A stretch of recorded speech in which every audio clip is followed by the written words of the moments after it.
यदि तपाईले 2000 लिटर पानी एउटा ढुङ्गामा खन्याउनु भयो भने केही पनि हुँदैन, धेरैभन्दा धेरै ढुङ्गा भिज्छ। तर यदि त्यही 2000 लिटर पानी यदि 1 बाइ 1 ड्रप गरेर ढुङ्गामाथि हाल्नुभयो भने त्यहाँ ठुलो होल बन्छ। अब यहाँ हामी बुझ्न सक्छौं पावर अफ कन्सिस्टेन्सी। एउटा ठुलो पहाड छ, पहाडबाट मलाई बाटो निकाल्नु छ भने 1 दिन 2 दिन गएर तपाईले जतिसुकै काम गर्नुस्, मरिमरि जतिसुकै काम गरे पनि त्यसपछि तपाईको मेन्टालिटी माइन्डले के भन्छ, यहाँ बाटो बन्न इम्पोसिबल छ। तर यदि तपाईले सानो सानो ढुङ्गा मात्रै हटाउँदै जानुभयो भने तर कन्सिस्टेन्टली सधैँ एक दिन अवश्य त्यहाँ बाटो बन्ने छ र तपाईलाई अल्छी पनि लाग्दैन, तपाईले इजिली काम गर्न सक्नुहुन्छ। अब हेर्नुस् है, एउटा इम्पोर्टेन्ट जानकारी म दिन चाहन्छु। हाम्रो क्लास 10 को ट्युसन क्लासेस स्टार्ट भइसकेको छ।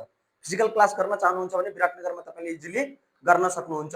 र यदि तपाईलाई विराटनगरमा हुनुहुन्न, क्लास गर्ने मन छ भने अनलाइन क्लास पनि पुरै नेपालभरि भइरहेको छ र क्लास 12 को पनि असाढ 1 देखि हाम्रो फिजिकल र अनलाइन दुईटै क्लास स्टार्ट भइरहेको छ।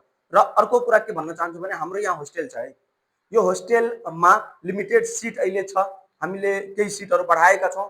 सो यदि तपाईको कोही हुनुहुन्छ जो पढ्न चाहनुहुन्छ है, पढ्ने इच्छुक विद्यार्थीले होस्टेलमा आएर बस्न पनि सक्नुहुन्छ। ओके, अब हामी रिटर्न गरौँ पावर अफ कन्सिस्टेन्सी तिर। यदि हामीले आफ्नो लाइफमा कन्सिस्टेन्सी को पावर भनेको यो ह्याबिट हो।